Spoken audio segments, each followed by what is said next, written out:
happened on 9/11 is a phony, you know, and we've never learned the truth about 9/11. The whole agenda is to create a one-world government where everybody has an RFID chip implanted in them. All money is to be in those chips. And this is given me straight from Rockefeller himself. This is what they want to accomplish. Aaron, what do you think women's liberation was about? We, the Rockefellers, funded that. We funded women's lib. They do whatever they want to do. What we want doesn't matter anymore. It's their agenda, it's their plans that matter. They have all the money they want. They can make all the money they want. They have a machine that can make all the money. It's not about money. It's about control. It's about their vision of how they want to see the world. You hear George Bush saying democracy means freedom.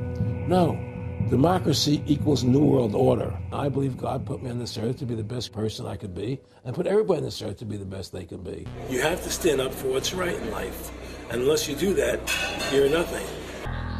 Aaron, when did you start to think something was wrong in the world, or start to find out about the whole banking cartel and the Federal Reserve System, the New World Order? Well, that was a progression of events. I've always been a very independent person, always believed in individuality, and that we were put on this earth to be unique individuals to fulfill our God-given potential. And that the only way to fulfill your potential is to be free, to find out who you are, and to make your errors, to make mistakes. And as I grew up, I began to realize more and more the government was inhibiting me in things that I wanted to do. And what happened, I was very successful in the ladies' lingerie business. I worked for my dad. He had a small undergarment business. And I created the first ladies' bikini panties back in 1963, actually.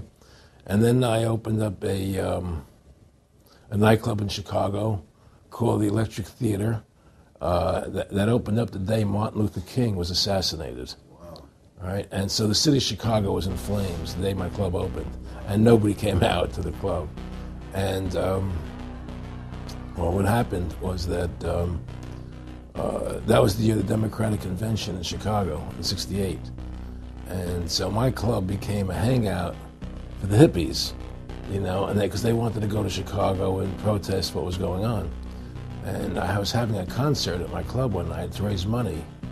And the police raided the nightclub, my club for no reason at all. And I was standing outside in my office overlooking the street, and I saw all these paddy wagons pulling up in front of my club. And I was a 24-year-old kid. You know, I had no experience at all, really. So what are these paddy wagons doing here?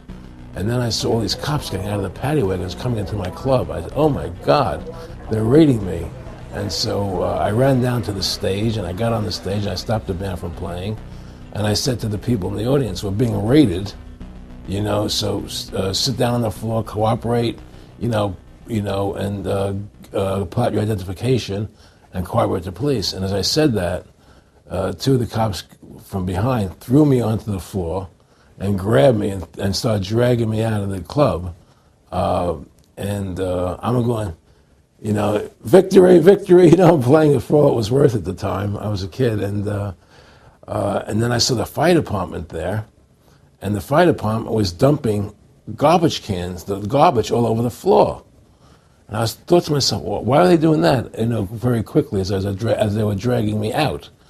And I didn't quite understand it. So they threw me into the paddy wagon. As I got into the paddy wagon, one of the cops grabbed my testicles from behind and squeezed, and I went into the paddy wagon in gigantic pain. And the next person that came into the paddy wagon, the cop, as he was stepping in, the cops took the billy club, smashed him on the head with it, and just split his skull, you know, for no reason. I mean, there was nothing wrong. So that was kind of your awakening. That was my awakening. Like, what is going on? I thought this was America. So I initially blamed it on Chicago and made a daily thing. It was Chicago. And anyway, it was the headlines of the newspapers the next day. You know, there was my picture in the newspapers, the headlines, Electric Theater short-circuited, it was raided. And in the article, they went ahead and they said that the reason they raided the club was because the fire department came there and saw it was messy, full of garbage, and the hippies started attacking them, which was totally not true. Those dirty hippies? It was totally false. You know, it was a complete fabrication. So they ran a false flag on you. They framed you. Yeah, of course. you know, and I was in shock. I said, people lie like that? People actually do these things? I couldn't believe it, you know. It was an awakening to me. And I went on television. I told people on television that they lied. Nobody cared. Nobody cared what the truth was. You know, it was shocking to me.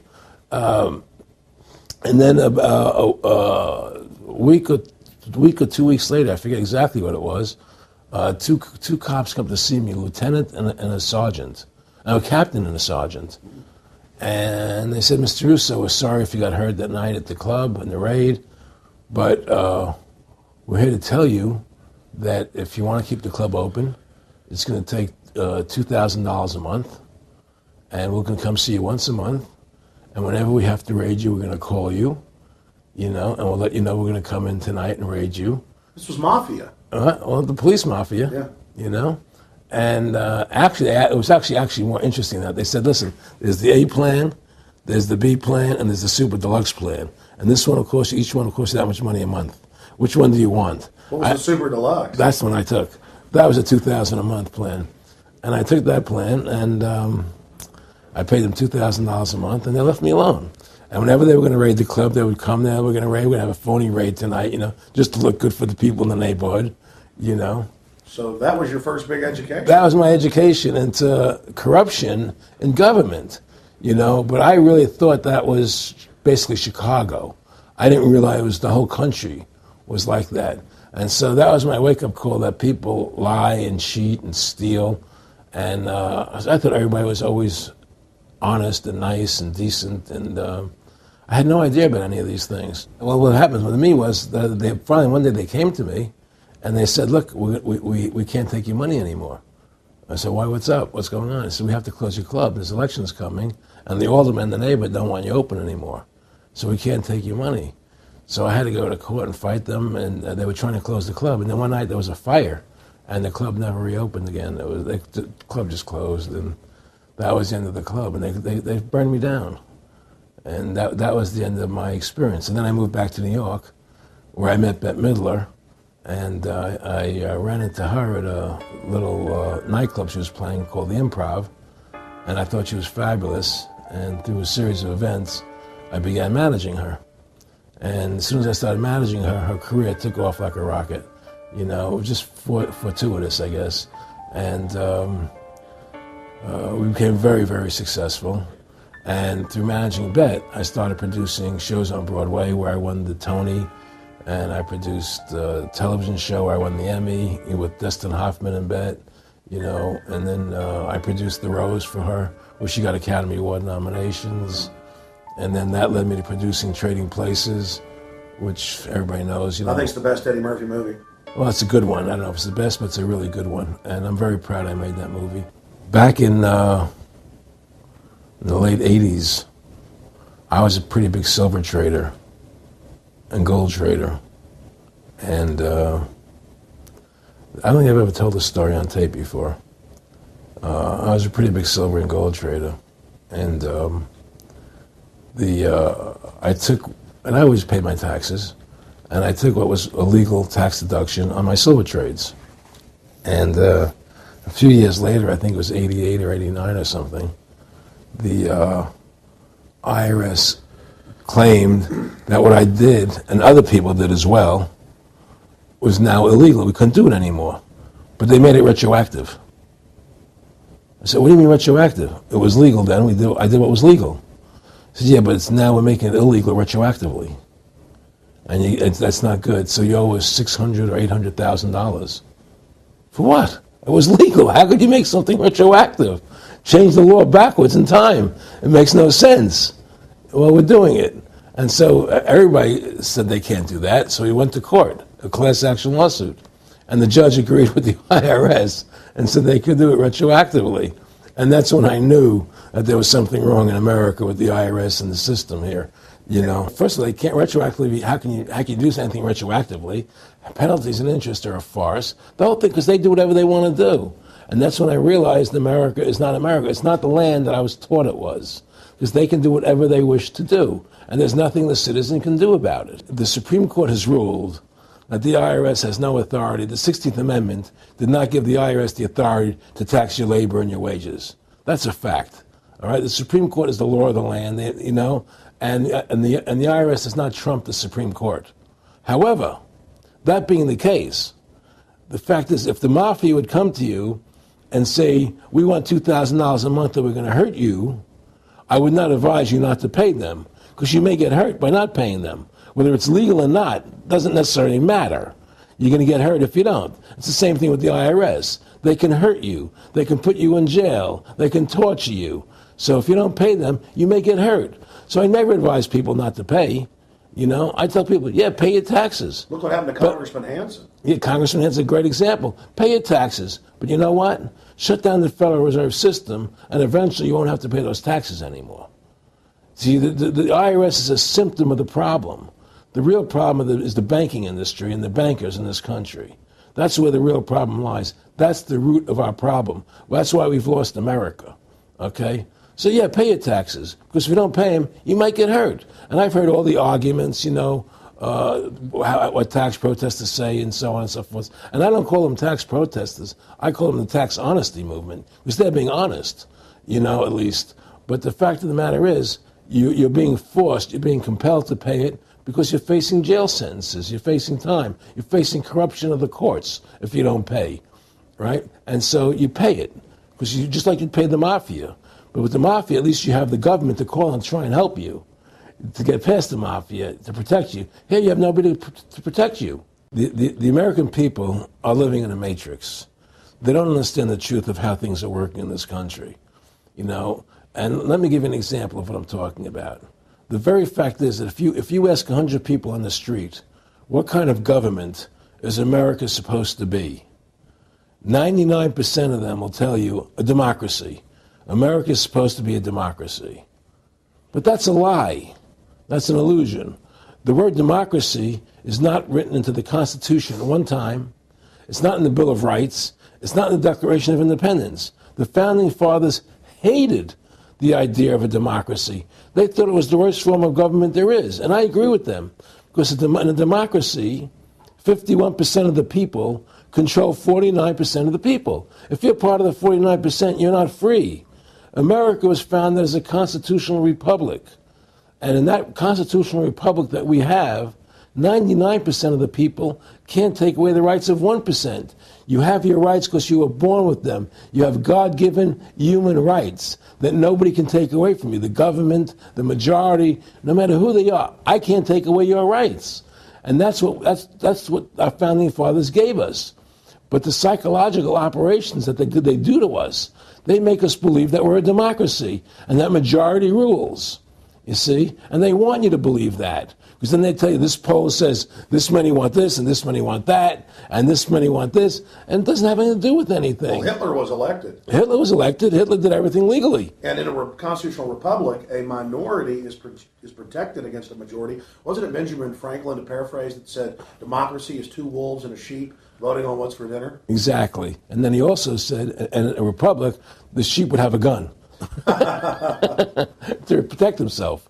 You know, and that's the truth. America's not a democracy, but you ask the most intelligent people what form of government America is supposed to be, they'll say democracy. Because that's what they've been brainwashed. They've been psyoped into believing that. They believe that we're in Iraq.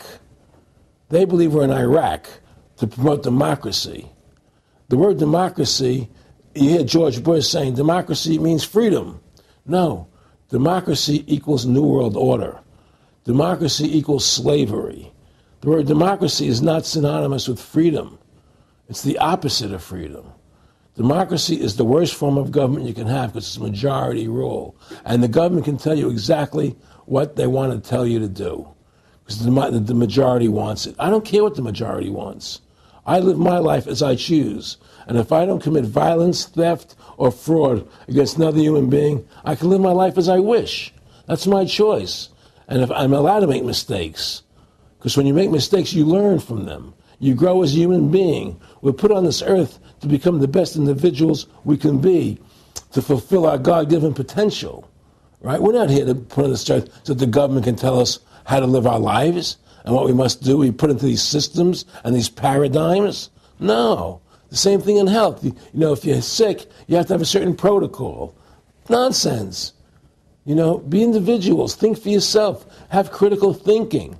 And so what's happened is that because they've taught everybody that we're a democracy, which is not true, so then in 1913, they bring the Federal Reserve System into being, right? And now you have this Federal Reserve System, which then in 1913 got the right to create money for the government, when before that the government created its own money. Now the government, when it needed money, had to borrow it from this private bank called the Federal Reserve, which is a private bank owned by individuals, incorporated in Delaware. And so what happens is, now the government borrows money from them to fund the government. Then the government says, well, we have to pay these people interest. How are we going to pay them interest? Let's impose a tax on the labor of the American people, which never existed before, to pay the interest to the bankers. In fact, in 1980, Ronald Reagan said not one red cent of your income tax money goes to run the country. It all goes to the Federal Reserve. Well, it was the Grace Commission report that said that not one nickel goes to the infrastructure of the country. I guess Reagan quoted that. Too, right. And so, but the point I'm trying to make is that by creating this Federal Reserve System, the government now became dependent on these private banks for money. And they started taxing us, you see. And so now what happens is that in 35, I believe it was, Social Security started. And they gave you Social Security cards, said not to be used for identification, the Social Security number right on the card, right? And through Social Security, they started deducting money out of your paycheck. That was the first time they were ever could take money out of your paycheck, because people agreed to it because they thought it was going to their retirement fund. And so then when they instituted the income tax again, they started taking money out of your paycheck because Social Security could do it. And then they could do it again.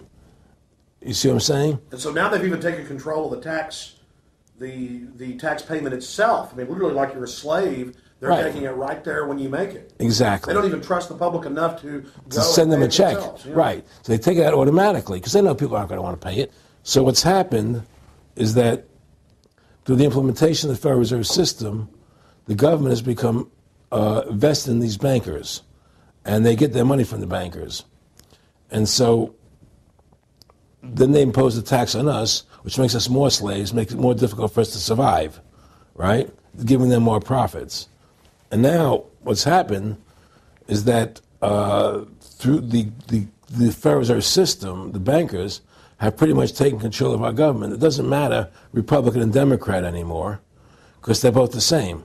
Neither one of them are talking about shutting down the Federal Reserve System or stopping the payment of taxes, or any of the big issues that face Americans, right? So I had a friend, Nick Rockefeller, okay, who was one of the Rockefeller family, and he, when I was running for governor in Nevada, he came to me, introduced himself to me through an attorney, and we became friends. We started talking about things, and I learned an awful lot from Mr. Rockefeller. And one of the things that we used to talk about was the ultimate plan of the banking industry, what they wanted to accomplish. And the goals of the banking industry, not just the Federal Reserve System, but the private banks in Germany and England, all over Italy, all over the world, they all work together. They're all central banks, and they're all part of the Communist Manifesto. Central banking is one of the major planks of the Communist Manifesto. We talk about America being a capitalistic country, but yet at the same time we have a central bank that plans everything for us, right? And the graduated income tax is another plank of the Communist Manifesto, right? So right there you have two major planks of the Communist Manifesto that have been brought in because of the Federal Reserve System, okay? So the ultimate goal that these people have in mind is the goal to create a one-world government run by the banking industry, run by the bankers, and they're doing it in sections. The European currency, the euro, and the European Constitution is one part of it. Now they're trying to do it in America with the North American Union, right? And they want to create a new currency called the Amero, right? And the whole agenda is to create a one world government where everybody has an RFID chip implanted in them. All money is to be in those chips, right? There'll be no more cash. And this is given me straight from Rockefeller himself. This is what they want to accomplish. And all money will be in your chips. And so instead of having cash, anytime you have money in your chip, they can take out whatever they want to take out whenever they want to. If they say you owe us this much money in taxes, they just deduct it out of your chip digitally. Total control. Total control. And if you're like me or you, and you're protesting what they're doing, they can just turn off your chip. And you have nothing. You can't buy food. You can't do anything. It's total control of the people. And that chip's connected to a database that has your purchasing records, what you do, what everything. you sell. Everything is in there, you know? And so they want a one world government controlled by them, everybody being chipped, all your money in those chips, and they control the chips, and they control people. And you become a slave. You become a serf to these people. That's their goal. That's their intentions. Eric, can you be specific about when you met Rockefeller, how it happened in these discussions? I met Rockefeller through a female attorney I knew who called me up one day and said, one of the Rockefellers would like to meet you. I had made a video called Mad as Hell, and he'd seen the video and wanted to meet me and knew I was running for governor of Nevada. So sure, I'd love to meet him. And I met him, and I liked him, and he was a very, very smart man. And we used to talk and share ideas and thoughts. And he's the one who told me 11 months before 9/11 ever happened that there was going to be an event. Never told him what the event was going to be, but there was going to be an event. And out of that event, we were going to invade Afghanistan to run pipelines from the Caspian Sea. We were going to invade Iraq, you know, to take over the oil fields, establish a base in the Middle East, and make it all part of the New World Order. And we'd go after Chavez in Venezuela. And sure enough, later, 9/11 happened. And I remember he was telling me how how you're going to see soldiers looking in caves for people in Afghanistan and Pakistan and all these places. And there's going to be this war on terror, which is no real enemy. And the whole thing is a giant hoax, you know, but it's a way for the government to take over the American people. He told you it was going to be a hoax. Oh, yeah. Oh, yeah. There's no question. He says, there's going to be war on terror. And he's just laughing. There's no... Who are we fighting? I mean, why do you think 9/11 happened and then nothing's happened since then? Do you think that our security is so great here that these people who pulled off 9/11, who were able to, can't knock down another plane? Come on, it's ridiculous. 9/11 was done by people in our own government and our own banking system to perpetuate the fear of the American people into subordinating themselves to anything the government wants them to do. That's what it's about, and to create this war, this endless war on terror. And that's why and that was the first lie. And the next lie was going into Iraq, you know, to get Saddam Hussein out with his weapons of mass destruction. That was the next lie. Now, specifically, this was a little over 6 years ago? This was... 11 months before 9/11. Yeah. And Nick Rockefeller, who's a lawyer, he's become your friend over the previous years, and he's saying to you that there's going to be this big event, and then out of that we're going to have a war on terror, and it's just going to go on and on. Right. An endless war on terror without any real enemy. That you can never define a winner. And did he say that it's going to be perfect because you can't define an enemy, it just goes on? Yeah, because you can't define a winner. There's no one to beat, so it goes on and on forever. And they can do whatever they want. They scare the hell out of the American public. Look, this whole war on terror is a fraud. It's a farce. It's very difficult to say it out loud because people are intimidated against saying it. Because if you say it, they want to make you into a nutcase. But the truth has to come out. That's why I'm doing this interview. The fact of the matter happens to be that the whole war on terror is a fraud. It's a farce. Yeah, there's a war going on in Iraq because we invaded Iraq. And people over there fighting, you know. But the war on terror, it's a joke, you know. And until we discover what really happened on 9/11, And who was responsible for 9/11? Because that's where the war on terror emanates from. That's where it comes from. It was 9/11 that allowed this war on terror to begin. And until we get to the bottom root of 9/11, the truth of 9/11, we'll never know about the war on terror. Aaron, you said that he was, and I think it's important, and I know this about the Rockefellers from Dr. Dennis Cuddy and many others, who literally, you'll be 20 years old in a lunch line at college, and it was David Rockefeller. And here's here, I mean, they're experts at recruiting and getting what they call players, and that clearly he was, I mean, I want to make it specific and just get you to reiterate what you said last night about you got 30% of the vote, you were having an effect, you made mad as hell, they knew that you'd started the Constitution Party, they knew that you were somebody who was taking action and getting things done, you'd already made some big films, had a lot of other successes, right. So they were trying to recruit you, and didn't it come down to the point of, hey, we are here to recruit you, and don't worry, your chip's going to say, don't mess with us, this guy's don't touch. Yeah, yes, that did happen. I was definitely being recruited, but it's more subtle than that. Well, in your words, just go through the process, and then what he said. Well, what it is remember we were friends, and we used to go to my house a lot. We'd have dinner, we'd talk, and he'd tell me about business investments that he'd get involved in, or they would help me with this business investment or that business investment. And was I interested in joining the Council on Foreign Relations? I would have to get a letter to join them, but was I interested in that? And, just stuff, leading you on. And I used to say to him that I never really did that because that wasn't where I was coming from. As much as I like you, Nick, your ways and my ways, we're on the opposite side of the fence. I don't believe in enslaving people, And he would come back with, oh, I do? Or? Well, it would be more like, It's better for them. Well, it's more like, how do I put it? It was like, what do you care about them? What do you care about those people? What difference does it make to you? Take care of your own life. Do the best you can for you and your family. What do the rest of the people mean to you? They don't mean anything to you. They're just serfs. They're just people.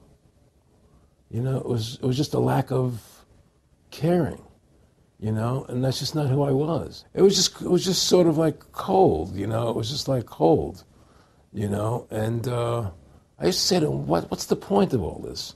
You have all the money in the world you need. You have all the power you need. What's the point? What's the end goal? And he said the end goal is to get everybody chipped, to control the whole society. To have the bankers, the elite people, the bankers and some governor controlling the world.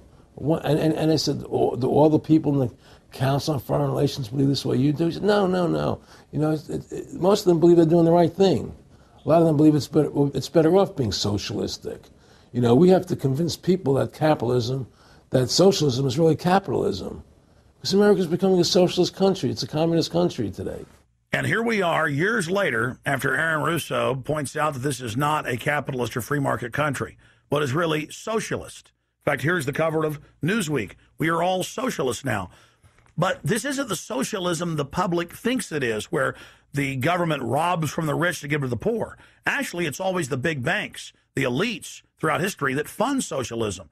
They want to use the middle class's money to basically domesticate the working class and expand the size of government so it can basically, in the end game, eradicate the middle class and have a giant submass of uneducated slaves who have no chance of ever rebelling against the tyranny, and a tiny elite in control of it all. And that is the very nature of this New World Order system. They are using big government to strangle competition, to take control of the people, to break up the family, to basically set up a global plantation or neo-feudalist state.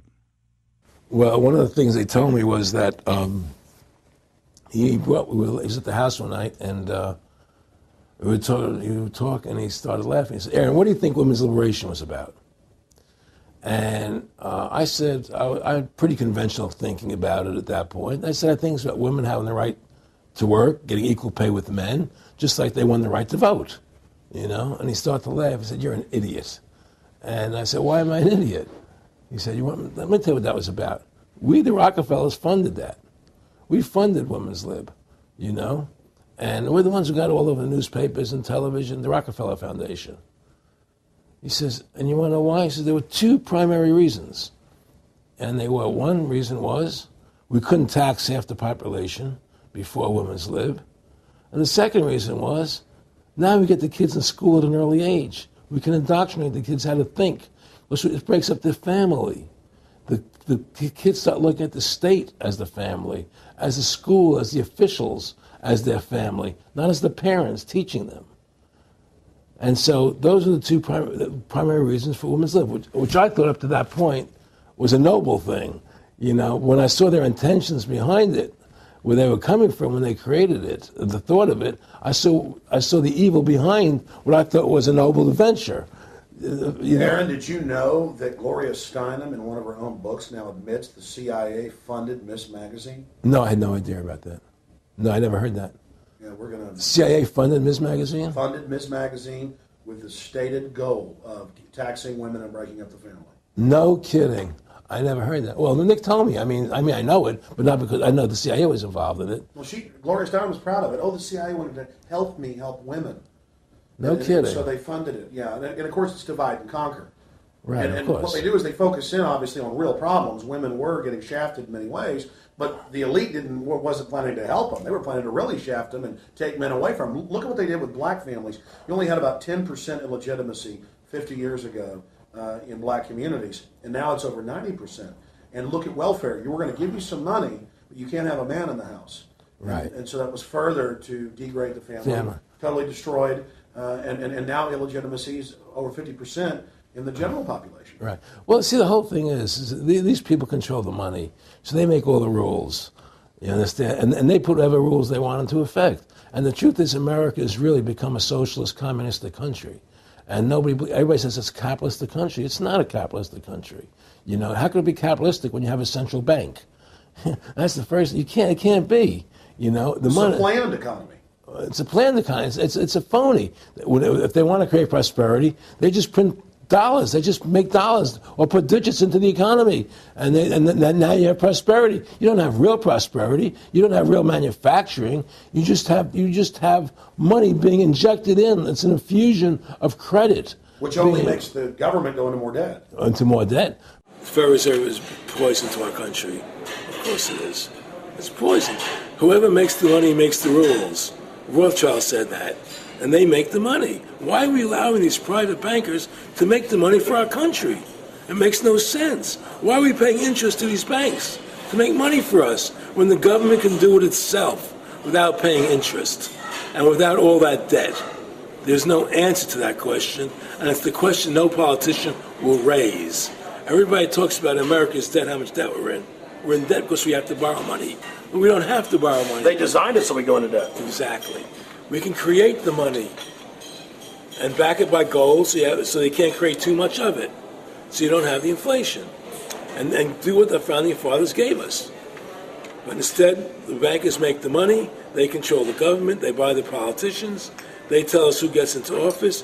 You have computer voting, that's a fraud. They do whatever they want to do to us. They do whatever they want to do to us. And it has to stop. My friendship with Nick Rockefeller was one where we expressed ideas to each other and thoughts and philosophies, and he wanted me to become part of what they were doing, and for me to become a member of the CFR, and offered various business opportunities for me to get involved in, and for me to not take up the fight or the battle that I've been taking up in the past, to drop that idea, because what was the point of my fighting for the people? I was a guy who was very successful in the movie business, and I saw the truth of what was happening. I tried to express it to the people, and rather than having me express it to the people, they wanted me to join their side because I was a mover and a shaker, and rather than me opposing them, to join them. It was real simple, and he tried to recruit me into that situation, and I didn't go for it. Did he get angry when you didn't go for it? No. And, it's like, I remember one time he said to me, you join us, so you have an ID card, Aaron, you have a chip, and your chip will say KMA on it. And I said, what does KMA mean? He said, it means kiss my ass. And anybody stops you, a cop or whatever, and you show them your card or your chip, and they'll know to leave you alone. because you're one of us. One of the central pillars of tyranny is that the establishment is exempt from the laws that they pass for the rest of us. We saw it in Rome. We saw it with Hitler. We saw Richard Nixon saying, look, I'm the president. If I break the law, it's not illegal. We saw George Bush and Dick Cheney say that. We see Barack Obama continuing that, saying, I'm not going to give detainees real trials. I'm going to give them secret kangaroo military commissions trials, and we're going to hold them in secret camps, and I've got executive privilege. It's the same thing over and over again. And one example of hundreds that are out there was a story back in April of 2008 out of the Orange County Register. And this backs up exactly what Aaron's talking about with Mr. Rockefeller saying, I got a chip in my hand, kiss my ass. Here's just one example of hundreds. Special license plates shield officials from traffic tickets. And it goes on to say that 996,000 plus vehicles in California are exempt from no insurance, reckless driving, speeding, running through toll booths, running red lights, on and on and on. And who is it? It's state employees. It's federal employees that can go and get exempt. It's police. It's government bureaucrats above the very laws they try to enforce on us. This is tyranny. And so literally all over the nation, they've tried to pass it in Texas but failed. They want it where the police are above the law, where the government officials are above the law, where they have immunity, where they can't be prosecuted for crimes. Congress exempts itself from most of the tax laws and other laws that they put on the rest of us. They're exempt from Social Security, and they get a pension that pays out on average 5 times what citizens get. Again, it's already happening. So the chip in the hand and saying they're above the law under the guise of national security, that's what the 1947 National Security Act and now this whole Homeland Security system is all about. Why are you fighting for the people for? What is that about? The people are just, they have to be ruled. They have to be, the Constitution, what you're standing for is only for a few people. It's only a few individuals that can live that way, and we believe that it's best for society to be ruled by an elite people who control everything. And I said, I don't believe that. I believe God put me on this earth to be the best person I could be, and put everybody on this earth to be the best they can be, not to be a slave and a sheep to you and these people. And I don't understand why you want to control everything. What is the need for that? And I asked them, do all the people in the Council of Foreign Relations feel the same way you feel? He said, no, a lot of them think they're doing the right thing. They think that socialism is the best way to go. They think that, that they're doing the right thing. But the people at the top, they all know the truth of what's happening. And that's what it is. So it's compartmentalized within the elite structure as well. Of course it is. Of course it is. I mean, all the people that are in the CFR, was that 2,000-3,000 people? I forget, like Dan Rather. They don't know what's going on. They join the CFR because it's prestigious. They think it's good for business. It's good for this. They don't know what's really happening. The evil that comes out of it, that's emanating out of it, and to me, the biggest evil is what's happening right now, because what happened on 9/11 is a phony, and we've never learned the truth about 9/11. That's the question I wanted to follow up on. He tells you 11 months before there's going to be an event, all this is going to happen. What did you think on the morning of 9/11? Where were you, and did you think about Nick Rockefeller and what he had told you when you saw those towers fall? No, I was actually in Tahiti when 9/11 happened, and I got a call from my son. And my son said, the Twin Towers, they were just attacked, and they were falling down or something. So what are you talking? I was in Tahiti. I was asleep. And he says, yeah, they were hit by a plane, And so where I lived, where I was in Tahiti, there was no television, so I had to run around the other side of the island to a hotel where they had, and it was all on television, and that's when I first saw the stuff on TV about it. And I didn't immediately equate it to Nick, but when I realized that we're going to go into Afghanistan, Iraq, and as that developed, I realized what it was. This world, we're heading into a world of danger, possible nuclear wars, because the banking industry is trying to take over the world. 9/11 is the beginning of the war on terror. That war on terror is leading us into Iraq, which is the next lie. So you had the lie of 9/11, how that happened. Nobody knows how Building 7 came down. Okay, we know 9/11 was a fraud. The American people don't know it, but more and more of them are believing it. Okay, so that was the first lie. Besides the inception, I'm not going back to the inception of the Federal Reserve, that original lie, but 9/11 was the first lie in this present state we're in. 9/11 is the kickoff of the war against the American people and the people of the world. 9/11 was a phony. It's a fraud. It didn't happen the way they told us it happened. Now, because of 9/11, we then had the authority to go into Afghanistan and Iraq. Iraq didn't have weapons of mass destruction. Okay? So that was the next lie. Now they're talking about going into Iran. Now, how would you feel if you were Iran and you had this big, powerful country, America, go into your next door neighbor, take over their oil fields, right? Wouldn't you be worried that what they were going to do to you? Of course you're going to be worried. But the people of America don't think about it from Iran's point of view. They think about it from our point of view. So now we're going to send more troops into Iraq and keep building up because they want Iraq and the Middle East to become part of the New World Order. And Iraq was using, Saddam wanted to start using euros instead of dollars, right? He was messing up their whole consumption. Iran wants to start using euros instead of dollars. They have. Okay? So I'm saying what they're trying to do is preserve their power. And one lie leads to the next lie, leads to the next lie. And until you get to the root cause of 9/11, which is supposedly the war on terror, we'll never solve our problems here. Should we send more troops into Iraq? Should we not send more troops into Iraq? Well, the truth is, the fact is, that it all goes back to this war on terror. Where did 9/11 come from? That's the root cause of everything. And until we have a full investigation, find out why Building 7 fell down, why they shipped all the steel out of America so quickly, from the buildings, why all the things that don't make any sense about 9/11, until we find out why it really happened, we'll never understand why there's a war on terror. And we'll never be able to prove that the war on terror is a phony. Nick and I discussed many things. One of the things we discussed, or he brought up in conversation, was reducing world population, and felt that there were too many people in the world.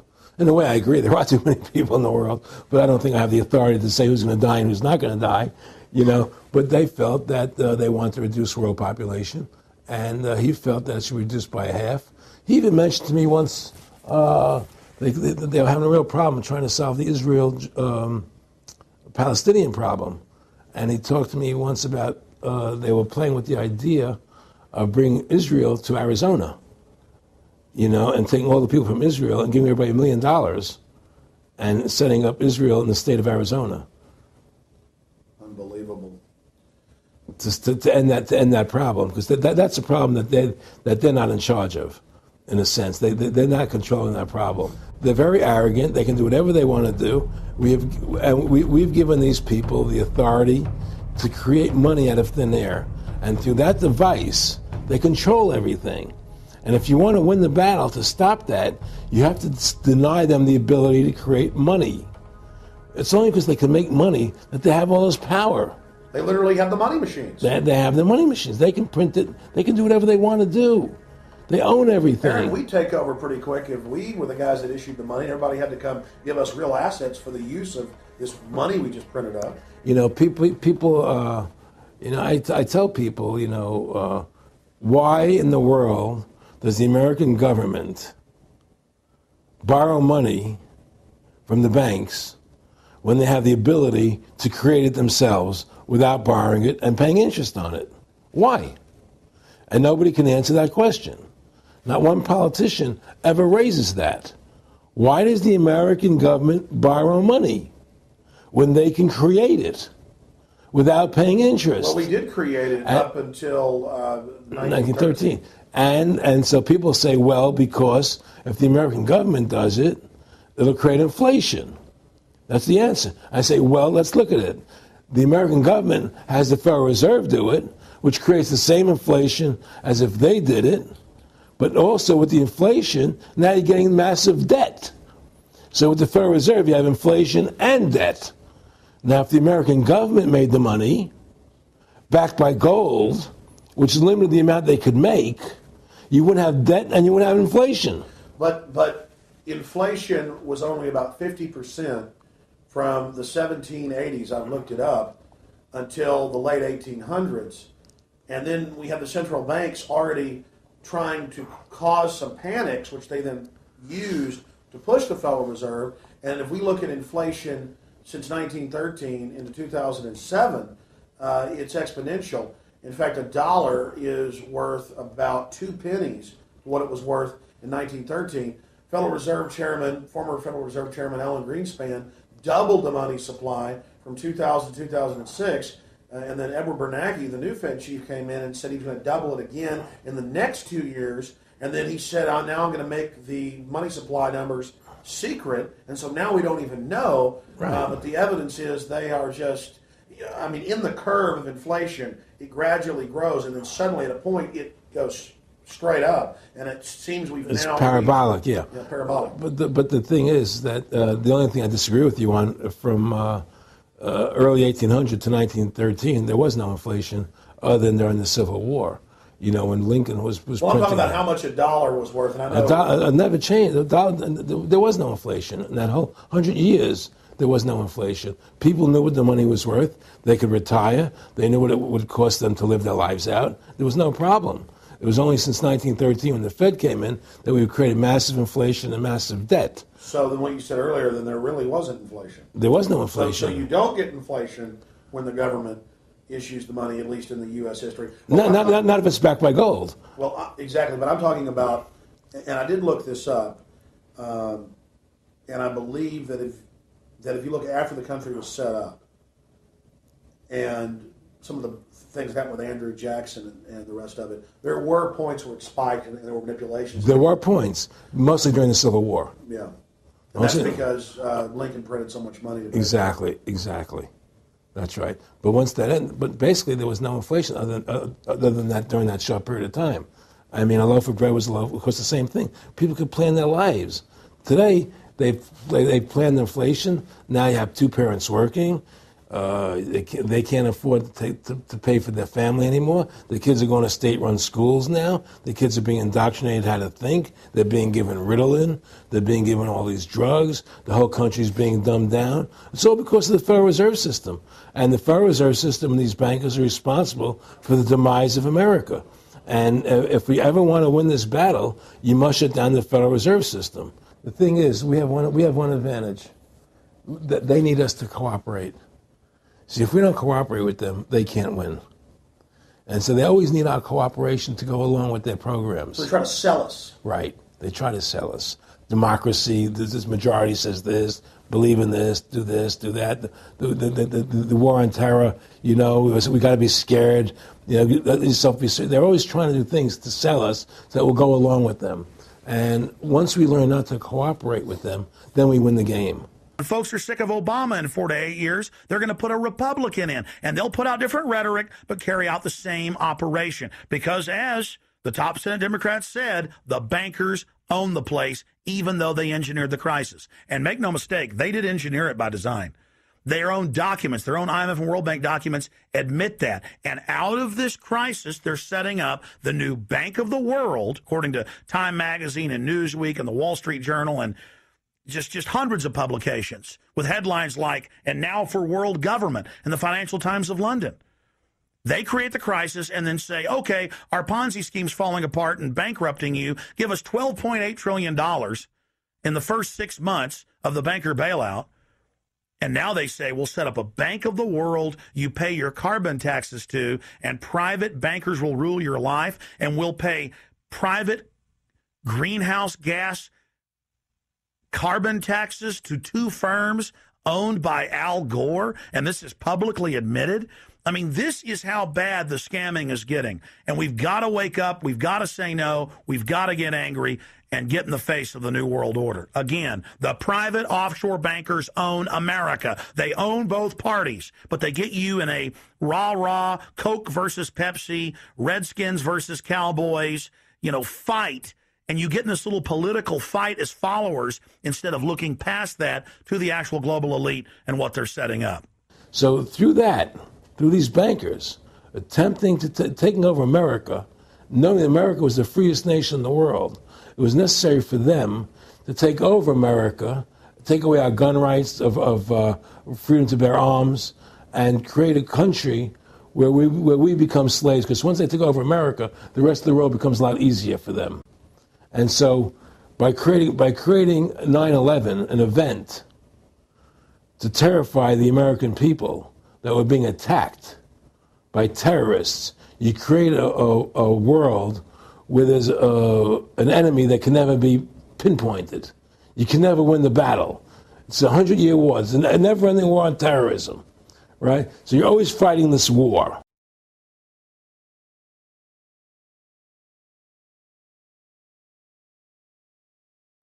And through the war on terrorism, which is the 9/11, which is the first lie, then you create the war on terrorism, which is the next lie. Then you create the war in Iraq for weapons of mass destruction, which is the next lie. And it's one lie to the next lie to the next lie. Now it's going to be Iran, the next lie, sending more troops and a surge into Iraq. Think about what Aaron Russo is saying here. The war on terror is a war on the American people and the people of the world. That's all the New World Order is a private corporate takeover of the nation states, of the governments of the world.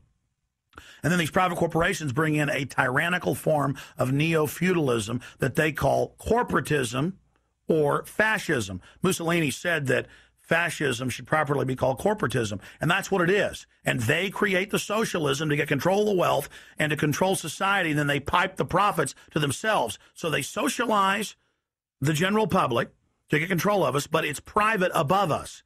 It's basically just slavery. This whole thing was set up for the people, and Aaron Russo nailed it. It's just one thing leading to the other, and it's always it's always in the point of taking over more countries, more dominance, making sure the American dollar, making sure the G8 stays in control of everything. And what they want to do is to control the American people, control the people of the world, put RFID chips in everybody, so everybody's a slave to these central banks. Did you ever talk to Nick Rockefeller after he told you all this and then 9/11 took place? No. But he did. He told me that you're going to see men running around caves looking for Osama bin Laden. You're going to see men looking for, these guys, and they're going to be, They told you it was all going to be bull. It was a phony. The whole thing is a fake. It's a fraud. Was he laughing, or was he just coldly saying this? No, it was more laughing. Cynical. Laughing. It's more like, look how stupid everybody is. Look how stupid everybody. We can do whatever we want to do. Well, I think a lot of them think they're doing the right thing. I think a lot of them think they're doing the right thing. Not the top elite, but people within the system, But I think that it's all about, as Nick said to me, it's about control and power. They have all the money they want. They can make all the money they want. They have a machine that can make all the money. It's not about money. It's about control. It's about their vision of how they want to see the world in their eyes. And, you and I believe in individuality, in the person being the dominant thing, the individual being the dominant person. Today we live in a world where institutions are dominant, not people. The American, we the people, by the people, for the people. Now it's we the institutions, by the institutions, for the institutions. People are secondary. It's all about corporations and institutions. And the Federal Reserve is the biggest institution in the world. If you ask somebody what's the biggest corporation in the world, they'll say Google or Walmart or Exxon or something. But the biggest corporation in the world is the Federal Reserve System, right? And all the other corporations feed off the nipple of the Federal Reserve System. Well, it's like the Monopoly game. The bank always wins. It has unlimited money. It's not the people playing on the board. Exactly. The bank owns the board, the box, the shelf it's sitting on. But that's because you gave them the ability to make the money. You have to take that away from them. You need to take the bank away from the private bankers. Exactly. You have to take the creation of money away from the private bankers, and you'll solve 95% of your problems. Well, money's a funny thing. I was talking to Michael Eisner one day, and I said to Michael, you may have $1 billion, Michael, but they're all dollars. If the dollar goes bad, how much money are you going to have? And that's the thing. Everything is denominated in dollars. Everybody thinks in terms of dollars. but the dollar has no value. And then someday it's everything returns to the mean. Well, really, the whole universe, financial universe we live in, is a matrix fraud. Yes, it is. And that's why it's going to come crashing at some point. And they're going to try and hold it up as long as they can. I mean, whenever they want to manipulate the markets, they can. If they want to send the price to go down lower, they can.